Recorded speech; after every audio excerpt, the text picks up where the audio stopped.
गडचिरोली जिल्ह्यातील अनेक राष्ट्रीय महामार्ग खड्डेमय झालेले आहे। राष्ट्रीय महामार्गाची दुरवस्था जी आहे ते गंभीर आहे। गडचिरोली जिल्ह्यातील अनेक भागात असेच राष्ट्रीय महामार्ग आहे। 2-3 दिवसाच्या पाण्यातच चिखलमय मार्ग झालेला आहे आणि आपण बघू शकतो दृश्यामध्ये कशा प्रकारे हे जे मार्ग आहे हे 100 किलोमीटरचा राष्ट्रीय महामार्ग असाच खड्डेमय झालेला आहे। 100 किलोमीटरचा प्रवास करण्यासाठी नागरिकांना जवळपास 4.5 ते 5 तास लागतात आणि या राष्ट्रीय महामार्गावर मागील 3 वर्षात अपघातात 60 नागरिकांनी आपला जीव गमाविला।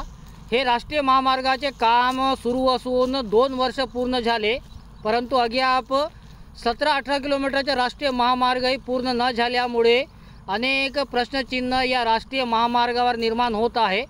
राष्ट्रीय महामार्गाची दुरवस्था बघा कशा प्रकारे हे राष्ट्रीय महामार्गात मोठमोठे खड्डे पडलेले आहे आणि वाहनांना येण्या जाण्यासाठी मोठी अडचण होत आहे।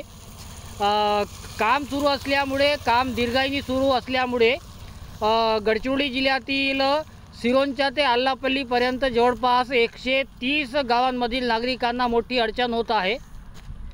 चिखलमय मार्ग आणि यात पावसाळ्यात आरोग्य विभागावर अनेक प्रश्नचिन्ह निर्माण होतात, कारण की गडचिरोली जिल्ह्यातील नेहमीच आरोग्य विभागात गर्भवती महिलांना मागील वर्षी JCPने याच मार्गावरून बाहेर काढण्यात आले होते आणि अशातच गडचिरोली जिल्ह्यातील या 130 गावांमध्ये आरोग्य व्यवस्था जी आहे त्यात गंभीर रुग्ण आजारी पडल्यास सिरोंचावरून ऐरीला नेणे किंवा आल्लापल्लीवरून ऐरीला नेणे किंवा दुर्गम भागातून रुग्णालयात नेण्यासाठी यांना एक मोठी कसरत करावी लागणार आणि पालकमंत्री देवेंद्र फडणवीस जे आहेत ते जिल्हा नियोजन समितीची बैठक घेतल्यानंतर या राष्ट्रीय महामार्गाचे काम प्रगतीपथावर आहे असे अधिकाऱ्यांकडून माहिती देण्यात आली, परंतु 2 वर्षात 17 किलोमीटर मार्ग पूर्ण न झाल्यामुळे अनेक प्रश्नचिन्ह जे आहेत ते या राष्ट्रीय महामार्गावर निर्माण होत आहे।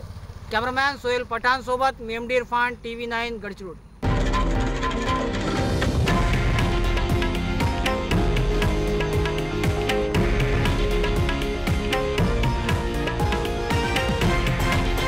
हे आहे देशातील नंबर 1 न्यूज नेटवर्क आणि आपण पाहत आहात TV9 मराठी, एकमेव।